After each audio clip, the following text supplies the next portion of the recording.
Hello everyone. This story is about, what if God-like Naruto was able to feel other people's emotions and fall in love with Mei and Anko? Please like, share and subscribe for more.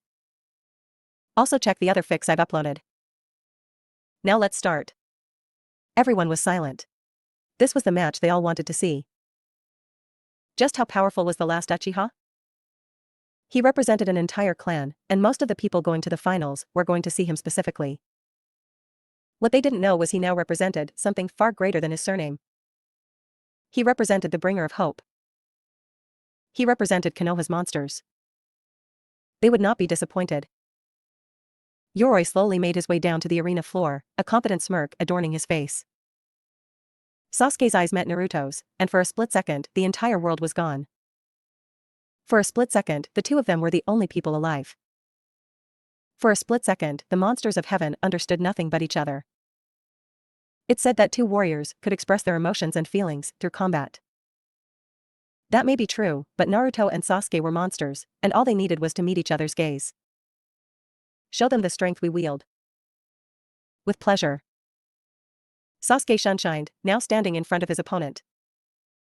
Just what have you been doing with Sasuke-kun? Hiruzen asked. He had noticed the young Uchiha acting much different from the upset, confused little boy he knew. But when he entered the tower, the Sarutobi hadn't noticed him at first glance. The way he held himself, the way he walked, the look in his eye, it was all different, better. It was like he was a different person. I showed him the truth. About? The match began. Immediately, Yoroi's hand was coated in chakra, and the older genin rushed the Uchiha. Sasuke's eyes were on the ground, so when they morphed from black to crimson, Yoroi didn't notice. The moment it looked like Yoroi was going to make contact with Sasuke's abdomen, he smirked. Sasuke went up in a cloud of smoke the second Yoroi's chakra absorption hit him. Everyone present was confused, even the Jonin. No one had seen him make a Kage Bunshin. Naruto was only able to teach him 3 things since Wave. The first was the Kage Bunshin. The technique had too many applications for him not to teach him it. The second was the Shunshin. Naruto had always seen the technique for what it really was. Shinobi only ever used it for transportation, but he showed him how useful it was in battle. And the third. Kakashi smiled under his face mask when he heard the chirping. He never thought Naruto would teach him that technique so soon. More importantly, he didn't think Naruto had the time to teach that technique to him. He shook his head. Of course Naruto had enough time. He could do anything. He was even better at teaching than he was when he lifted his head to look at the roof, and he saw his own technique within his student's hand. The scarecrow raised his head. Sasuke took off at low Jonin level speeds, the infamous Chidori crackling within his left hand. Hatake looked at his Otuto, who returned his gaze with a smirk. Naruto wanted a monster, so he made one. Yoroi had no time to even begin to react to the blitzing form of his opponent. He was smashed into the wall of the arena, cracking it a little with the force he was hit with. Yoroi's breath violently left his lungs. His throat was within the Uchiha's right hand, his left holding the A-rank technique inches from him. Naruto had told him of where this man's loyalties were. You chose the wrong side, spy. Sasuke whispered into his ear. Yoroi's eyes widened. He opened his mouth. No, he wouldn't leave this room without being marked by his most powerful technique. Chidori. Sasuke shouted, thrusting Hatake Kakashi's only original jutsu into Yoroi's right shoulder. His body convulsed for a moment before the monster withdrew his bloodied arm, allowing the man's body to slump down the wall, unconscious. The raven-haired genin just looked at the wall for a moment, breathing heavily. He had just done the righteous work of heaven, and he had never felt more awake. He was still, taking a moment to realize just who, and what, he now was. He didn't know why, but he could see everything with greater detail. When Sasuke turned, and his Sharingan eyes met Naruto's, the blonde smirked. The Uchiha now had 3 tomo in each eye, a fully mature Sharingan. Winner, Uchiha Sasuke. Hayate exclaimed. Medical Nin immediately took Yoroi to the intensive care rooms. He was severely injured, and the longer they took to start helping him, the more likely he was to die. They were too hopeful, because Akato Yoroi was already gone. The arena was silent, everyone just looking at the Uchiha. The genin had no idea what Sasuke had just done, or why most of the jonin were so in awe. What did Sasuke just do to that guy, sensei? Kiba asked Kurine. All the genin turned to the Genjutsu mistress, waiting for her to explain. She gulped and turned to Kakashi, asking for permission to continue. When he nodded, she began. That was the A-rank technique, Chidori. It was created by one of Konoha's greatest current shinobi. She paused, looking at Kakashi. Hatake Kakashi. The genin looked at Kakashi with wide eyes, finally understanding what their fellow genin had just done. Was Sasuke really that different from them? Isn't that technique a little dangerous to teach a rookie genin, Kakashi? Asuma asked, not understanding why he would allow Sasuke to learn it so fast, if at all. I wasn't the one to teach it to him. Kakashi admitted. I didn't even know he knew it existed until I heard the chirping. So then how did he just probably kill someone with it? Guy asked. This was a very serious matter. Firstly, how did the boy use such an advanced assassination technique without being taught by his sensei? And secondly, how was he even able to use such a technique? Sasuke had just shown everyone how different he was from the other genin. He not only could use jonin-level techniques, but he was willing to use them as well. Kakashi didn't respond, instead looking at the person responsible. His fellow jonin followed his eyes. Naruto taught him that? Kurine asked. Why? The scarecrow chuckled. Sasuke's Naruto student now, he looked back at the jonin he was standing beside. Apparently, one monster wasn't enough. With that said, the jonin went silent. Naruto was on a different level than they were. He may technically be a jonin, but he had higher clearance than any of them, even Kakashi. He was the Hokage's shadow, so whatever he did, the Hokage was the only one who could scold him for unsafe decisions like putting an A-ranked assassination technique in the hands of a 12-year-old genin. Hiruzen noticed the fully mature Sharingan, and the look he saw within his shadow's eyes within the Uchihas. That's when Naruto answered. Everything. Naruto wanted to laugh. Not only did Shikamaru win his match, which was something he didn't really want to do. He did so in a way that was so brilliantly simple it hid the fact that it was planned out before his name was called out. Tsuchi-kin had a big mouth, even after getting her ass handed to her by Sasuke a few days before. She was cocky, incredibly so, and she was the kind of person Shikamaru had no interest in fighting, a woman. He honestly felt like forfeiting before it started, but thought that his mother's nagging would be too troublesome. So when he was finally able to catch the Oto Kunoichi in his shadow once again, he promptly shut her up, which involved her head meeting the arena wall, hard. Both Naruto and Anko found the way he won humorous, for different reasons. Anko just thought the way he made her bend back and hit her head was funny looking. Naruto found the fact that it was simple, yet calculated to be hilarious. He really was the laziest genius he had ever met. Will Gaara and Kazuki please enter the arena? Naruto wanted to watch this fight. Kazuki was one of the genin from Kiri. He had croppy brown hair and tan skin. A small tanto was strapped to his back. He never promised anything, but this boy was one of Mei's shinobi, so he wanted to make sure he stayed safe, and that went for all of the genin from the mist. The red-haired boy disappeared in a sand shunshin, and reappeared next to Hayate. When Kazuki finally joined them with a confident smirk, Hayate started the fight. Right away, the Kirinin unsheathed his blade and took off after his opponent. Before he could even get close enough to the Suna shinobi, sand came rushing out of the gourd that was strapped to his back, blocking the boy's sword and pushing him back. Kazuki got his balance back and threw a kunai from his weapon's holster at Gaara. Once again, the sand blocked for him. Nice trick, creep. He smirked. But you'll need to do more than just dash. Whatever he was going to say was cut off when Gaara's sand slammed into the Kiri genin. When the sand subsided, Kazuki was out cold. Gaara looked at Sasuke and gave him a bloodthirsty grin. Winner, Gaara. Hayate announced, but the Jinchuriki didn't care. He brought his sands up again, intent on smashing his prey once again. When the sands were just about to slam into the unconscious boy, they were stopped by the Kamikage. All he did was flick his wrist and the sand was pushed back. The proctor has announced your victory. You will respect him. The blonde stated. He turned and leapt back to his place next to the Hokage. Anko smirked and went back to her cozy spot on his back. Gaara glared at the intruding shinobi before he made his way back to his sibling. Temari sighed in relief. She had thought her younger brother was going to unleash That thing right here and now. There was something about that blonde with the woman wrapped around him that made Gaara listen to orders. She didn't know what it was, but even she could feel it. He just radiated with raw power. Temari blushed at the perverted thought that invaded her innocent enough mind. Damn cute blonde boys with blue eyes. The next two fights were less than exciting. The first had Aburame Shino versus Abumi Zaku. That Zaku still had the use of his arms after Sasuke had burned them badly was somewhat surprising, but ultimately it didn't matter. Shino was very clever, and used his Kakechu effectively.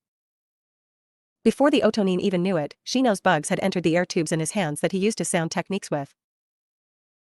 The Aburame heir had tried to warn him not to continue, but like all arrogant fools, he didn't listen to reason. In return, he blew his own arms to bloody pieces. The second match had Sai up against a Kiri Kunoichi named Kasumi, which was a little ironic.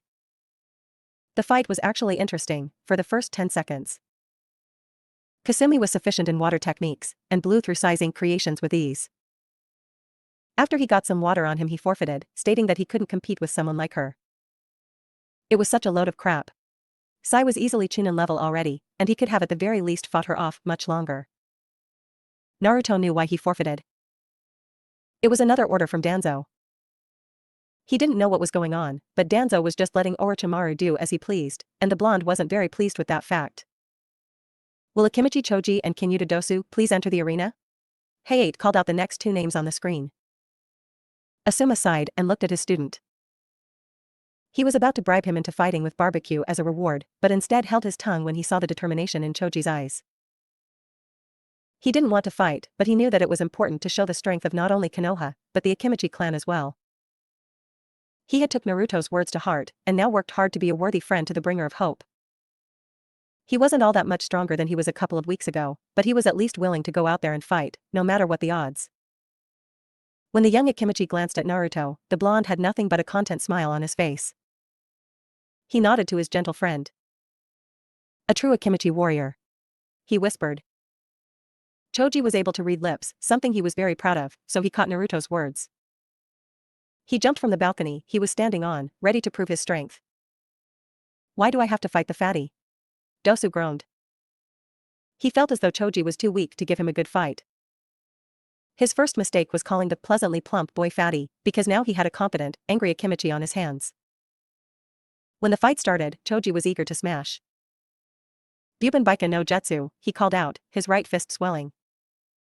He took off at the Otonin with surprising speed for someone his size. Dosu was able to dodge the enlarged fist, the ground that it struck cracking a little under the pressure of Choji's strength. The Akimichi didn't let up though, and dashed at him once again, intent on landing at least one blow. Instead of the giant fist hitting him like Dosu thought it would, Choji undid his transformation, his normal fist making contact with the man's bandaged jaw. Naruto smirked. He had reached his goal. Now, no matter the outcome, he had done his best, and that was enough. Dosu was sent skidding. When he stopped, he rubbed his jaw. The kid was a lot better than he thought he'd be. Alright, Choji. Dosu used his name, a sign of respect. You're not as useless as I claimed you'd be. For that, I apologize. He dragged his sleeve up, revealing his melody arm. So I'm going to go all out, too. Choji smirked. Sounds good. It was time to use his favorite jutsu. Nikuden Sensha. He called out, his body changing into a giant, spinning ball-like bullet. He charged at his opponent, ready to slam his entire body into him. When he made it to the Otonin, however, he was met by his melody arm. Kayamaizen. Dosu shouted, having to put his all into this blast. His porous metal gauntlet used his chakra to use sound waves as a weapon, which was incredibly draining. He had to use almost all of his chakra to stop the Akimichi's blitz. He didn't know why, but the kid didn't stop until he absolutely had to. These were the people Orochimaru-sama wanted to take on? He was beginning to understand Uchiha Sasuke's logic. They really didn't have to prove themselves. They were so strong, in more ways than one. The bullet finally stopped to reveal an unconscious Choji. Dosu's eyes widened. Even with blood leaking from his ears, he had a smile on his face. Winner, Kinyuta Dosu. Hayate announced. Naruto smirked. Of course he could hear him. As Choji was rotating, trying to push past Dosu, he knew he would lose this battle. "Can you hear me, Naruto-san?" His ears began to bleed, but he kept pushing. "Thank you. I know what it means to be a shinobi now." As the medic nin rushed Choji away, Naruto decided to speak his mind. "Kinyuta Dosu," he shouted, getting the Otonin's attention. "You just witnessed the will of fire." He smiled. "Don't ever forget it." Dosu was silent for a moment before he sighed. "You know what? I won't." He smirked. He was a strong opponent. A true shinobi. Naruto nodded his thanks for the kind words said about the gentle Choji finally had his wings. It was only a matter of time before he spread them. Now, Naruto was fairly close with Kiba, but he had to admit, the guy was a little too cocky for his own good. That's why when he started talking down on his opponent, a boy from Kiri named Osamu, Naruto couldn't do anything but shake his head in exasperation. Even Anko sighed in pity for that mutt boy. Osamu looked very calm, and his eyes were very analytical. He looked at the Inuzuka with his defeat in mind. He reminded the blonde of a lesser Shikamaru. Lesser in the fact that Shikamaru had a tactical mind that even trumped his own. Kiba had gone straight for the win using his family's techniques. The Getsuga he and Akamaru used had only looked very promising. In reality, he hadn't even used the technique. Osamu would become a very powerful genjutsu user one day. The fight ended without even a single blow. The next fight was almost as fast. Hyuga Niji was to fight a boy named Kahako. Now, Hinata was able to end her match against Kankuro in a matter of seconds with a single blow. That meant that the multitude of Juken blasts her cousin quickly delivered to the Kiri shinobi were devastating. Niji moved with such grace, such fluidity that he looked like he was dancing rather than using the most deadly taijutsu style ever created. He was truly a genius, the likes of which the Hyuga haven't seen in years. It was like his clan's techniques just clicked with him. It was almost as tragic as it was poetic that he was born as a branch member. Niji was the victor, and no one was surprised. He was considered the strongest genin in the Chunin exams, right up there with Uchiha Sasuke and Gaara. Watching Niji reminded him of his promise to Uma. He would definitely fix the Hyuga. He would rid Konoha of all cages, and let the little birds fly free. This was the fight Naruto really wanted to see. He already knew how Sasuke's match would end. He had made the Uchiha High Chunin level. There was no way he would have lost. But this was probably going to be the most interesting fight they would have in these preliminaries. Rock Lee stood with Haruki, a blonde Kirinin. Haruki was huge, like he was from Kumo. He even had the dark skin to go with it. Naruto could feel his affinity. One guess. One or both of his parents had to be from Kumogakure for sure. That didn't matter though, because he was a shinobi for Kirigakure, and if his demeanor was anything to go by, he was a taijutsu expert, just like Lee. Oh yeah, this was going to be a most interesting match. As soon as Hayate started the fight, Haruki surprised everyone with his speed. The guy was fast, but he had nothing on Konoha's beautiful green wild beast. Lee met the man's charge, a smile on his face. This was a most youthful match. Konoha Reppu, he called out. The taijutsu maneuver was very low in rank, but when used by someone like Madogai and Rock Lee, it became a very useful tool. His leg went out to sweep the large shinobi, but was met with nothing but air when said shinobi leapt into the air. Lee looked up to see the dark-skinned man about to slam a fist into him. Lee was able to roll to the left, narrowly dodging the obviously powerful swing. Getting back to their feet, the two taijutsu enthusiasts looked at each other. That's when the hulking blonde smiled. Boar, ram, snake, horse, dragon.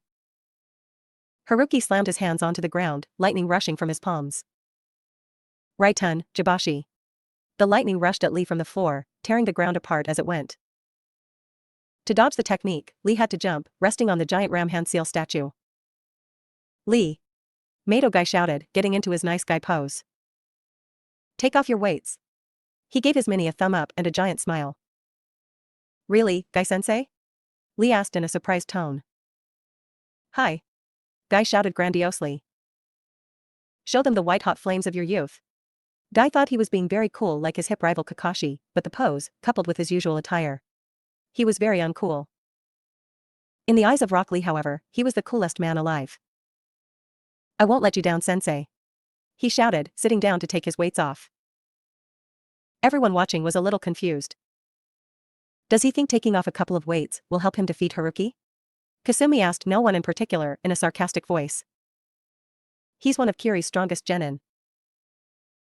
There's no way this weirdo will even land a punch on him. Naruto smiled. Haruki did look rather strong, but they knew nothing about Lee. This youth he and his sensei spoke of wasn't as figurative as everyone thought. It was their way of expressing their dedication and will of fire. And for Rock Lee, he had both in bulk. Lee let loose his ankle weights, and the smirks on everyone's faces dropped just as fast as the very, very heavy training tools. The weights shook the arena when they met the floor, two large craters being formed. Haruki's eyes widened. What the hell was this kid? Lee smirked as he entered his Goken stance. And with speeds no genin should possess, Lee vanished. The genin couldn't even see him, and Sasuke had to use his Sharingan to even keep up. Naruto smiled. "Here we go," he whispered. Before Haruki could even react, Lee appeared right in front of him, delivering a powerful fist to his gut, and then vanishing again. This happened a few times more before the large genin chuckled. "Is that all you've got?" And just like Lee, Haruki vanished. How someone that big could move that fast was beyond Lee, but it didn't matter in the end. A few minutes of high-speed taijutsu later, both genin stopped. "So you noticed it, then?" Haruki suddenly said. Lee narrowed his eyes. "You can interpret my moves."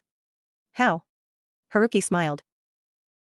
Meido Guy is a very famous shinobi, and his personal creation, the Goken, has been seen by many. My sensei developed a counter for you sensei's style. You're using an outdated form. Dissing his sensei was probably not the smartest thing to do. "Lee!" Naruto shouted. He didn't want the boy to show off all of his tricks yet. These were just the preliminaries after all. "I give you permission to use it." Lee knew exactly what he was talking about. "But it's not mine to use." Lee shouted back in a surprisingly serious voice. "Why do you think I let you see it?" He looked to Guy. "I keep my promises, Lee." Lee looked to his sensei as well, confused at what was going on. Nevertheless, the smile on his face was one he rarely had. He didn't think he'd ever get to use this. It was going to be so youthful. Guy was just as confused. What had the bringer of hope taught his student? Rock Lee was no senin, that was obvious. But with the use of his sensei's teachings, he could use the Kamikage creation. Kaimon, Kai. The first of the Hashimen had been opened. It wasn't enough. Humon, Kai. Once again, another of his body's limiters opened, increasing his speed and strength. This was just enough for him to use it. You taught him how to open the Hashimen? Kakashi asked in surprise. How many gates can he open? Guy didn't even reply, too engrossed in his student. What was he going to do? What had Naruto taught him? He did remember the boy's promise, though. As long as take breath in this world, your students will be safe, this I promise you. I will protect them with my life, like I will protect you, because no matter what else happens, I love my village and her people. Niji smiled. He had already seen this before. He was truly grateful to have a rival such as Lee. It was time for these people to see another kind of genius. It was time for Rock Lee to show the world what hard work could accomplish. Lee entered a stance no one but Kakashi had ever seen before. His eye widened and he lifted his forehead protector, focusing his Sharingan on the impossible. Both his hands were posed in a regular enough boxing style, and his knees were bent. He was bending backward a little, and his right leg was in front of the left. It was a perfect stance. How in the hell did he learn this? This should have been impossible for anyone but Naruto. He doubted Guy could have learned it. He looked towards Naruto. You didn't. He shouted incredulously. Guy snapped out of his intense focus when he heard Kakashi's shocked voice. When his eyes met the blonde, all he saw was a monstrous smile. That's when Lee began. Kaminoikari. It was but a whisper, but Hiruzen heard it all the same. You didn't really teach him this. Did you? Naruto just smiled. He was excited to see if he could actually pull this off without natural energy. I will always help the angels of heaven. The green-clad genin took off, the ground smashing with the force of his speed. When he reappeared, he sent a sickening kick to the side of Haruki's head. As the huge genin was sent in the direction of the arena wall, Lee disappeared once more. He suddenly appeared in front of the Kirinin, sending an elbow to his gut. When the elbow stopped him, a barrage of fists was sent to his ribs. His hands were so fast that many couldn't even keep up with it. He then sent a furious backhand to his face, sending him flying again. Lee rushed after him, this time from above. Before he could crash into the wall, Lee was already spinning down. When his leg smashed into the bulky shinobi's back, it was over. Naruto had developed his own taijutsu maneuver to combat people like Mei. It was on the level of the Omote Renge, just minus the negative drawbacks to the user's body. And of course, it was much more devastating when the blonde used it, since instead of using his bare fists, he used natural energy. But the fact that he was able to pull it off was incredible. It took such speed, such flexibility that someone as big as Kakashi or Mei wouldn't be able to use it. It was created for the small, to conquer the large.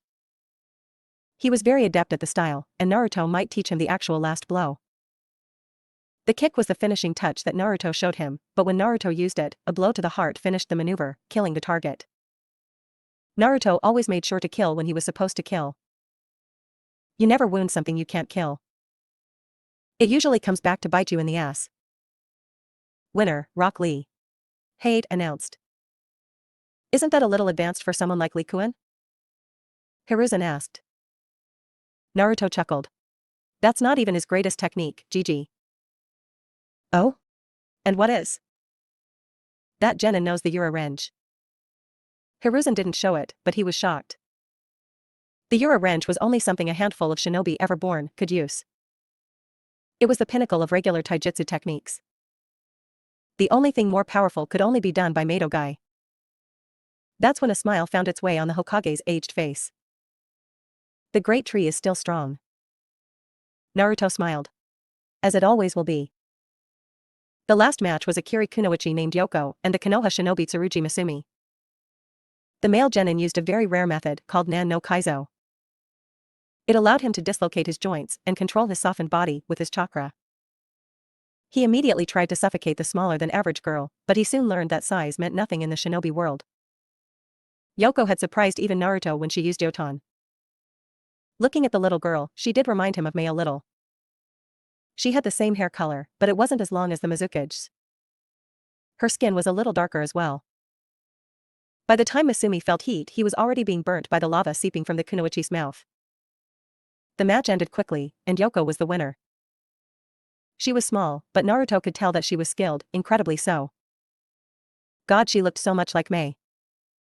With that match finished, the preliminaries were over.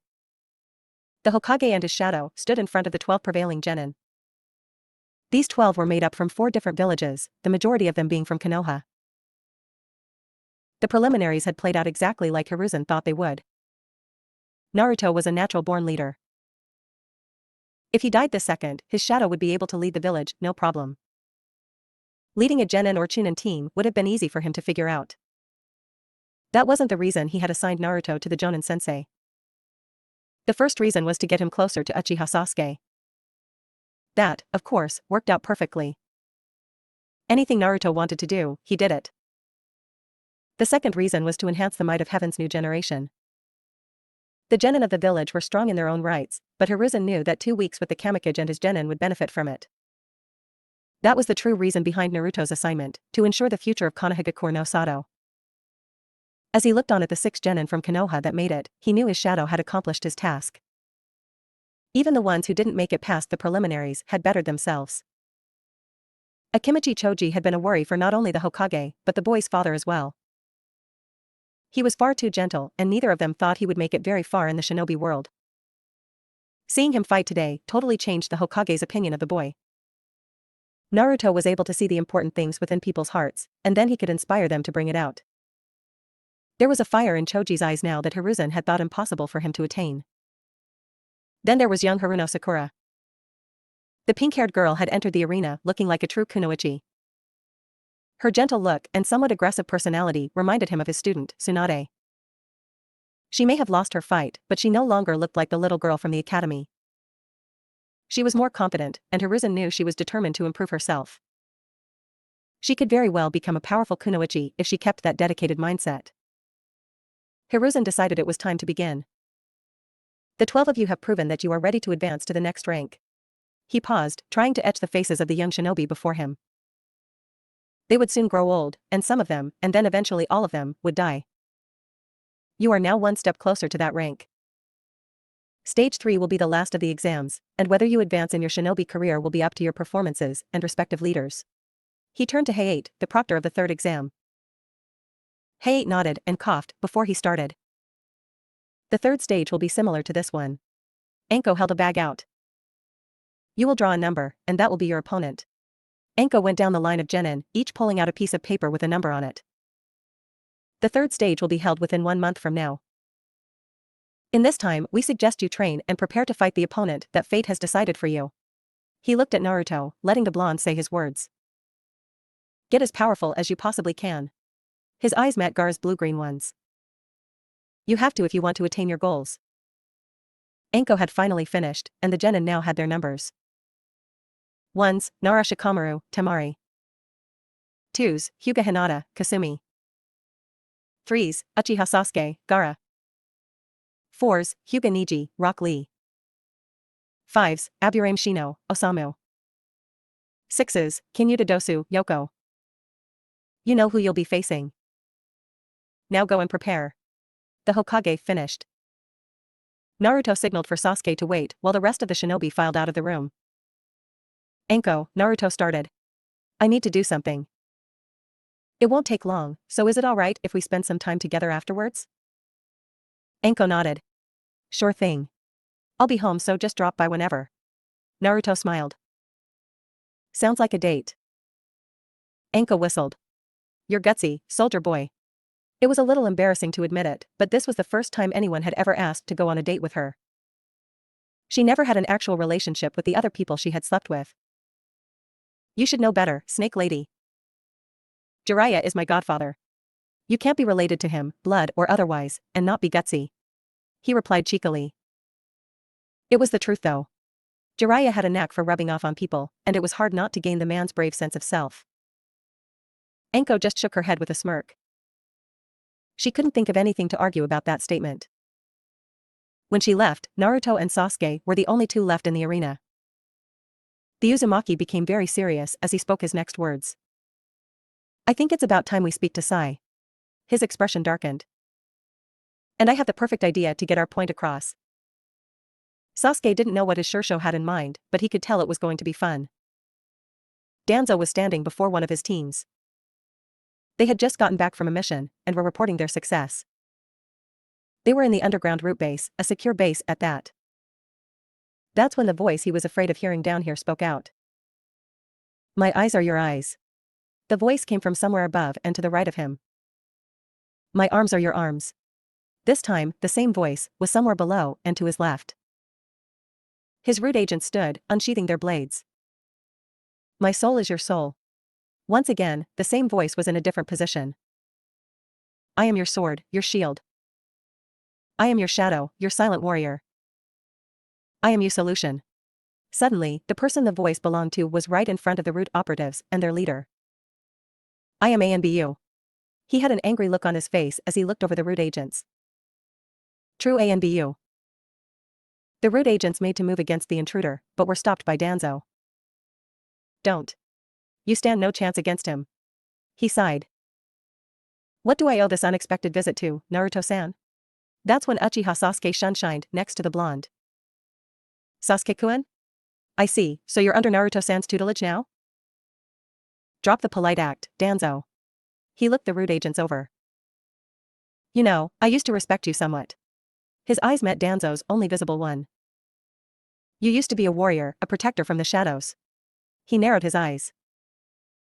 The moment you took what doesn't belong to you was the moment you became the enemy. He looked at Danzo's bandage-covered arm. I'm here for 2 reasons. He began. The first reason is to retrieve something that belongs to my shadow. Danzo's eyes flickered to Sasuke. You will have her eyes ready for me by the time we leave. Danzo just stayed silent. It was never healthy to poke the already pissed-off dragon. And the second thing, he looked at the shadows of the room to his right, your operative needs to stick to the status quo. If I ever see him abandon his team again, I will kill him. Do you understand me, Danzo? Danzo didn't say anything, or even nod his head, but Naruto was able to feel his answer. Good. An operative with a plain white mask appeared next to Danzo. Naruto knew this man to be the second in command of Root, Yuki.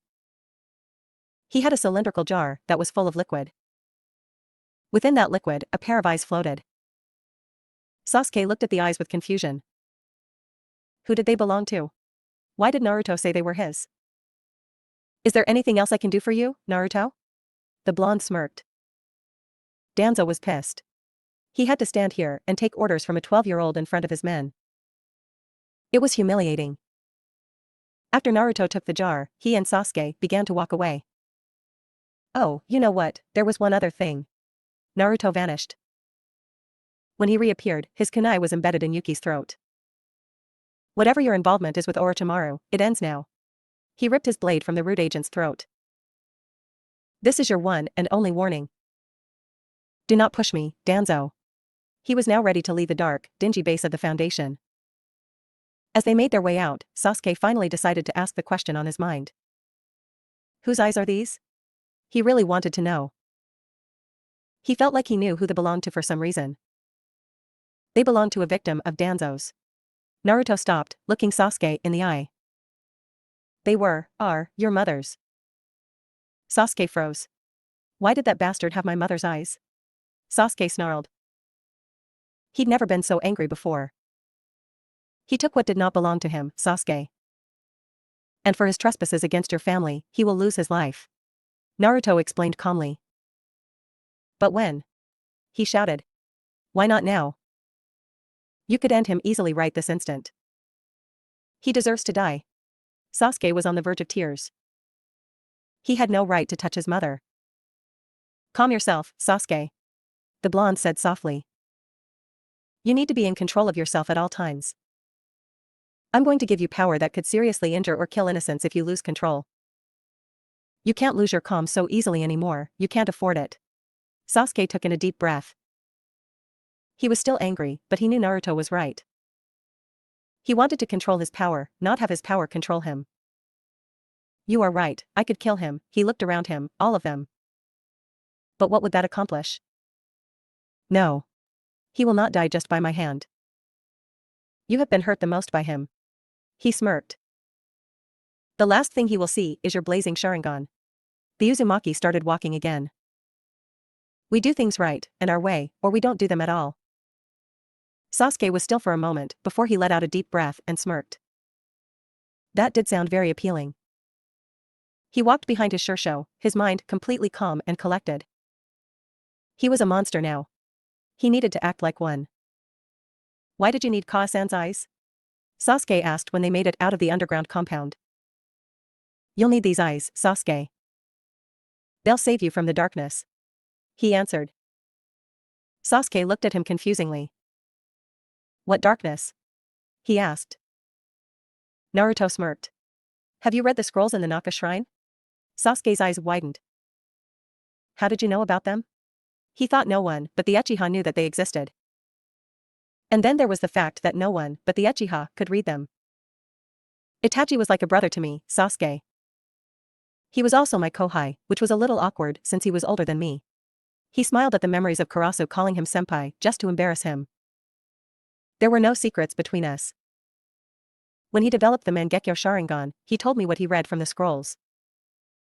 Mangekyo. That's the ultimate form of the Sharingan. Sasuke shivered. He showed them to me that night. Naruto gave a sad look. Yeah. He sighed. Well, I'm planning on helping you unlock them as well. Sasuke's eyes widened. The drawback to the Mangekyo is that the wielder starts to lose their eyesight until they completely go blind. He shook his head. Itachi's already lost so much of his sight, he held up the jar. These eyes will be yours when you unlock them. And as for Itachi, he smirked. Let's just say I know Danzo's little secret.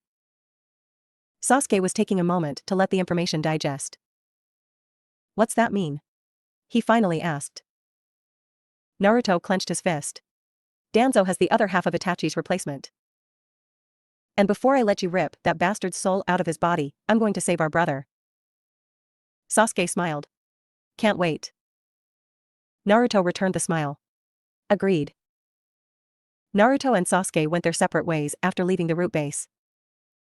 Sasuke decided to go home and get a good night's sleep, knowing Naruto was going to work him into the ground the entire month. Naruto decided to pick up Anko, so that's why he was standing at the door to hers and Kurenai's apartment. When he knocked, it only took a few seconds for it to open. Naruto-san? Kurenai said when she opened the door. Hello, Kurenai-san. Is Anko here? He asked. Kurenai nodded. Yes. Hold on a moment, I'll go get her. Naruto nodded and suppressed the smile that wanted to creep onto his face. Kurenai was shocked that Anko had become so close to the blonde, and she was a little worried. If Hyuga knew they were spending so much time together, she wouldn't be very happy. A few moments later, Anko came to the door.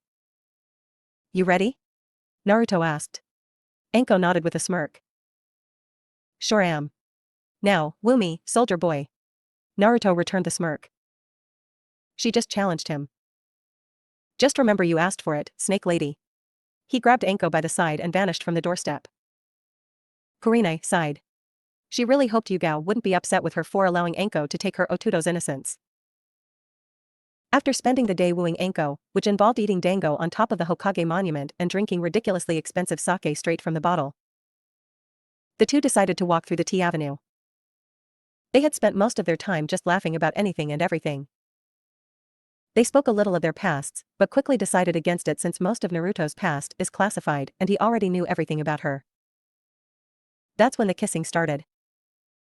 Naruto decided that he very much liked kissing Anko since she liked it when he was a little grabby. After what seemed like hours, they decided to take the walk they were currently on. The smells of the tea avenue still reminded Naruto of peace, and walking it with someone you loved made it all the better. They didn't really talk while they walked. They just enjoyed the other's presence. This was definitely one of the Uzumaki's favorite days of all time now. Nothing could ruin it. Oh, how wrong he was. He felt one of the genin from Kiri approaching them. It was the small Yotan-using girl. He didn't know what she would want with them. When she landed in front of them, Naruto smiled at the girl. Hello, Yoko-san. Is there something you need? Anko raised an eyebrow. What was the little genin doing interrupting her date? Your presence is requested outside the village. My sensei told me to give this to you. Yoko said, handing the blonde a folded piece of paper. When Naruto took it into his hands, his eyes widened and his heart stopped. I'm ready then. Naruto started walking towards the gate. Let's go now. Yoko nodded and began to follow. Before he got any further, he turned to Anko. Aren't you coming? Did the snake user really think he would just bail on her like that? My sensei said for you to come alone. The Kiri genin spoke up. Naruto turned to the auburn-haired girl. I was on a date, Yoko. I'm not just going to leave her behind. Either she comes, or I don't. And we both know your sensei would be very unpleased if you upset the shinobi responsible for freeing your country. Yoko clicked her tongue in annoyance before she relented. Alright, she can come. Just hurry. Naruto turned to Anko and gestured for her to follow. When she began to follow, the three of them took to the roofs. What was that piece of paper?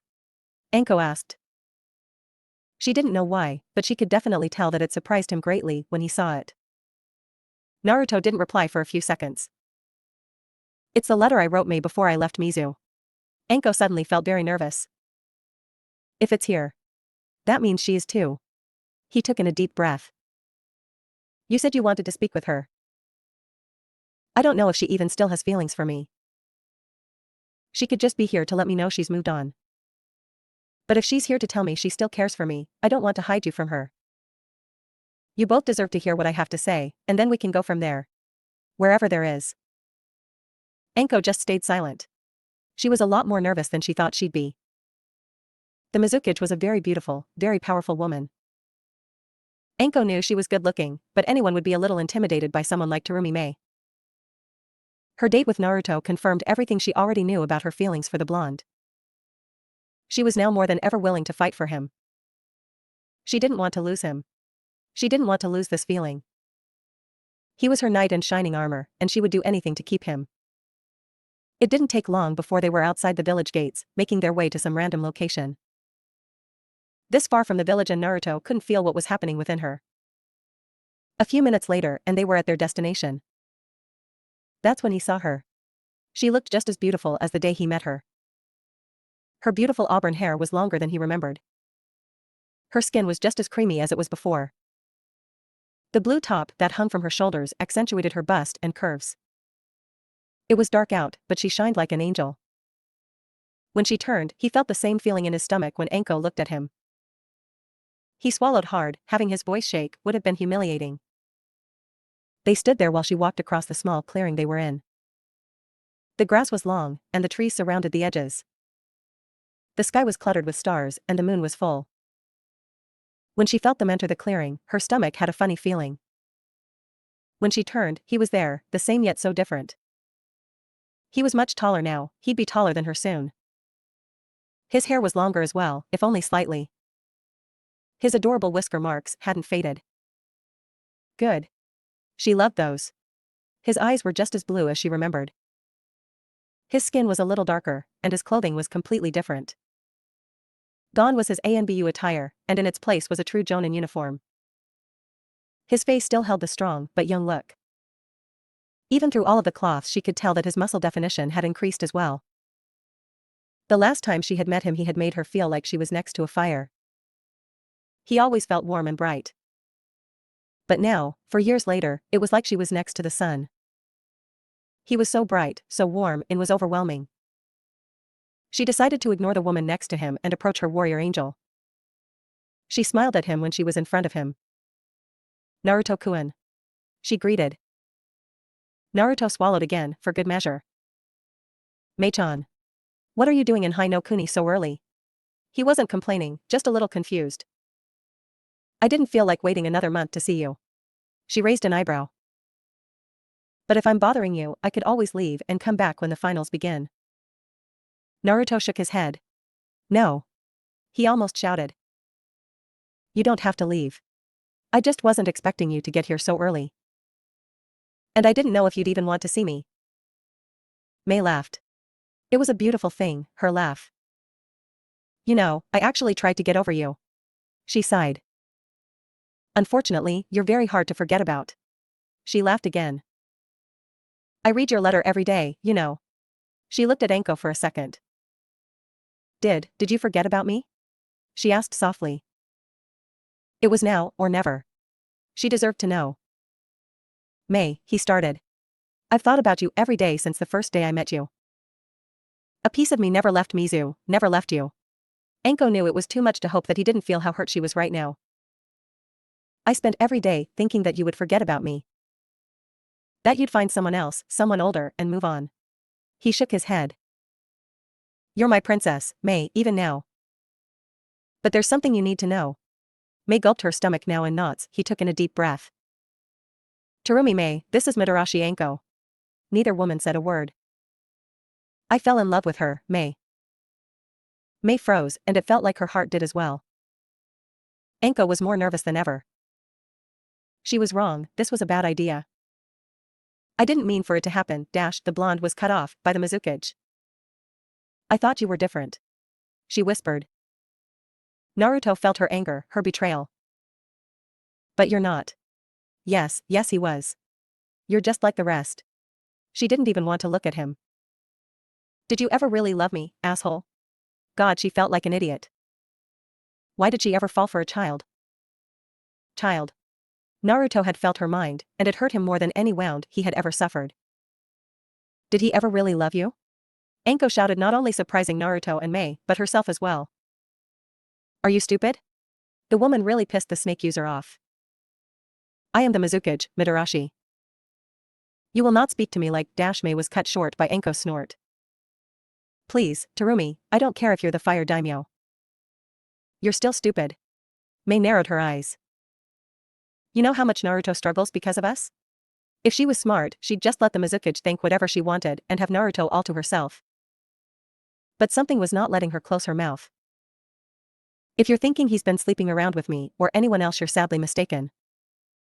He loved you, and only you until he met me, and even I haven't been with him. And you want to know why that is?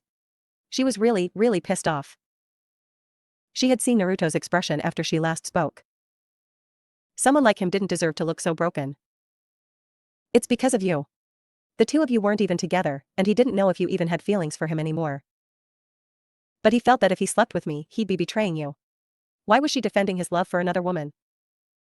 He told me that whenever he thinks about you, he hates himself because he feels like he's betraying me, and he hates himself for thinking about me because he feels like he's betraying you.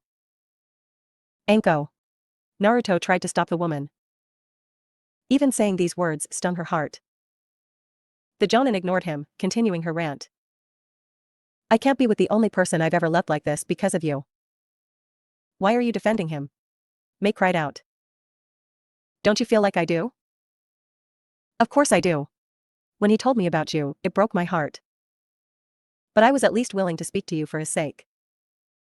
You think that I like this any more than you? But for the person I love, I'd do anything. She closed her eyes, trying to hold back the tears trying to escape. He set me free from a curse everyone said I'd be stuck with my entire life. I know about him freeing your country. She opened her eyes, looking at Naruto. He's amazing.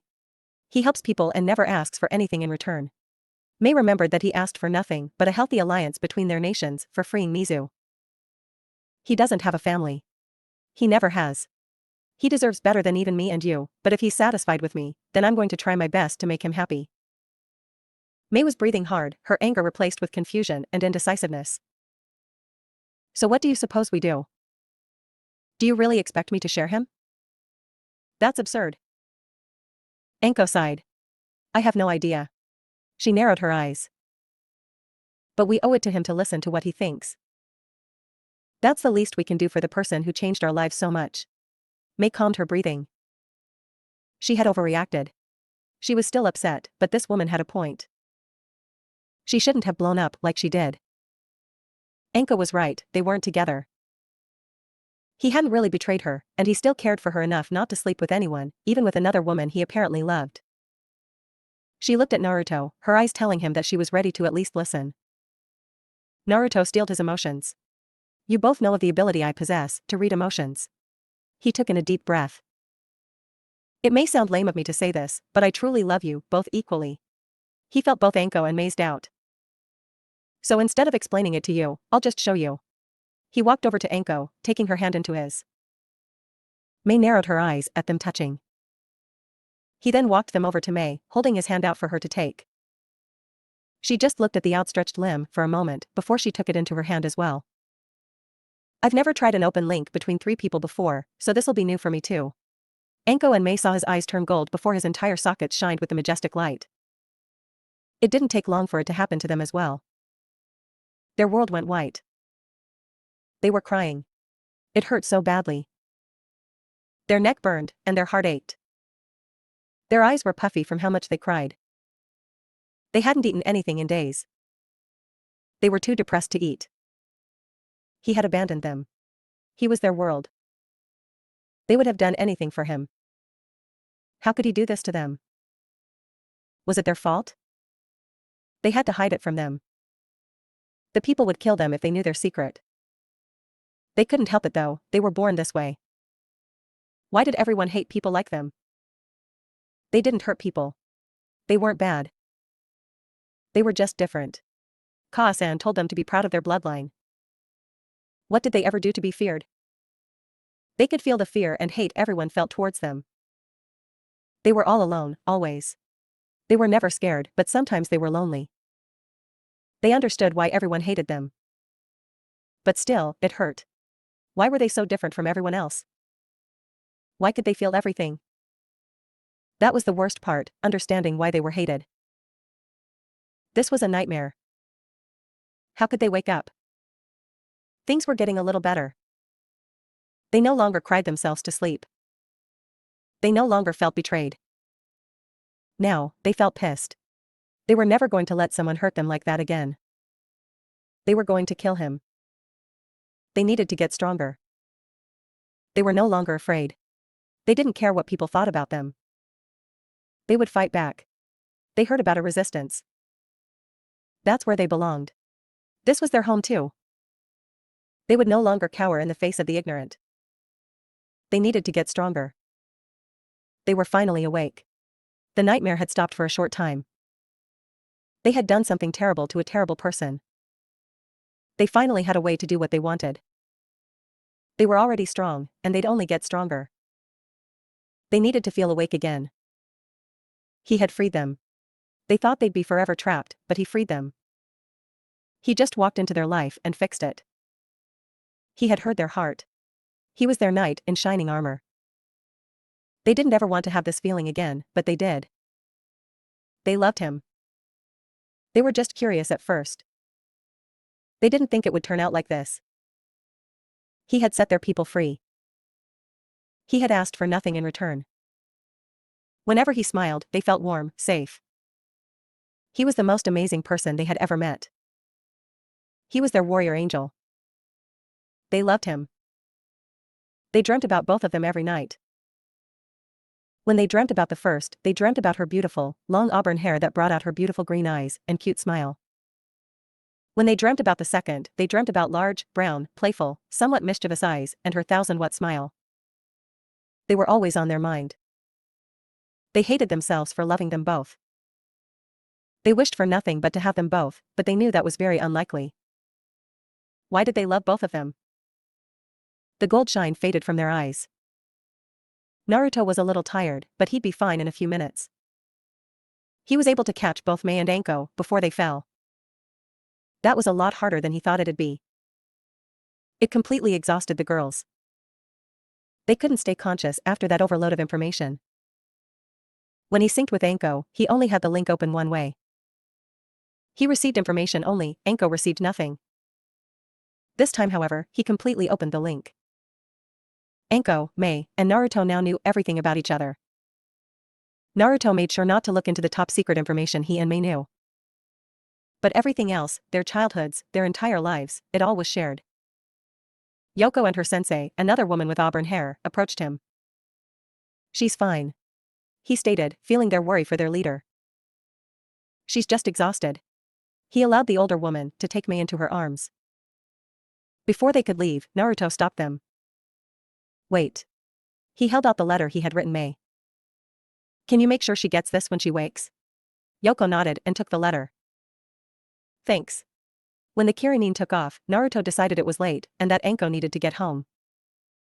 With one final look at the moon, he shined out of the clearing, intent on dropping Anko off and heading home. He really needed his Nei-chan. She was always there to talk to him and help him with whatever he needed. He had slipped in the window of Anko's room, making sure he was unheard. He knew Kurenai was asleep in the next room, and that she wasn't alone. He didn't want to wake two sleeping jonin because he couldn't be silent. It would have been embarrassing. He laid Anko in her bed, pulling the covers over her. He took her sandals and trench coat off, trying to make her as comfortable as he could. He just stared at her sleeping face for a moment. He was able to feel her soul a second time, and it was just as beautiful as the first.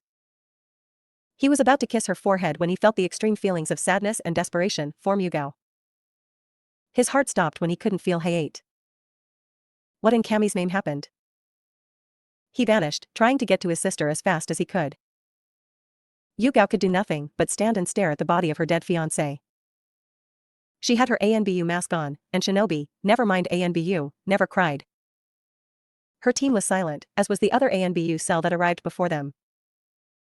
Standing here, atop Kikyo Castle, the cold wind hitting her already shivering body, all she could do was curse the full moon staring at her. She usually loved gazing at it, but right now, with Hayate gone, she didn't much care for the beauty of it anymore. She only had one question. Where was Naruto? Why hadn't he felt the battle and come to save her lover? That's what he did, wasn't it? Save people? So why didn't he save the person her heart belonged to? Naruto arrived just in time to feel her anger at him. Why, Nico? He stuttered. Why was she so mad at him? This is an ANBU matter. You don't belong here. Leave. The purple-haired kunoichi droned in an emotionless voice. Naruto looked as if he'd been struck. He tried to speak, but the shock of her reaction to him wouldn't let the words come out. And then, the one emotion he never thought he'd feel from his sister, his best friend, hit him like a bijudama. Hyuga hated him. She signed for the ANBU assembled to remove the boy from the crime scene, but no one, not even the other team, listened. Naruto lost all emotion in his eyes. He looked dead inside. I'm still the second in command, Nico. He turned to Hayate. Now let me do what I came here for. He paused. And I will no longer need to stay with you and Hayate. I'll be fine on my own. He would not cry. He had something impossible to do. Why he spoke like Hayate wasn't lying before them dead, she didn't understand. It was time for him to give his new senjutsu technique a try. If the positive side of the metaphorical number line represented the yang half of his ability, then the negative half represented the yin half. And if the yang half, which represents the physical side of the ninja arts, allowed him to give natural energy form in the impure world, then that only meant. Naruto's gilded eyes closed, his left hand touching Hayate's head, his right touching his heart. He concentrated, trying to find what he was looking for. And then, he found it. Hayate? Nothing responded for a few seconds until. And Naruto? The instant Naruto's eyes shot open, Hayate's did the same. The Tokubetsu Jonin sprang upright, taking in a deep breath. How, he whispered, feeling his body for the wounds that should still be there. He found nothing. Hyuga just froze. What? What had just happened? She felt his dead body with her own hands. This was impossible, even for the Kamikage. Right? His words found their way to the front of her confused mind. And I will no longer need to stay with you and Hayate. I'll be fine on my own. What had she done? Naruto cursed under his breath. He didn't know enough about the yin half of natural energy. He should have trained with it more before he used it. He was already so dizzy. Before he lost consciousness, he whispered the name of the only true friend he had left. Kurama. This was all for now. Thank you for watching, I hope you liked it and that you will be back for more. Please like, share and subscribe. See ya.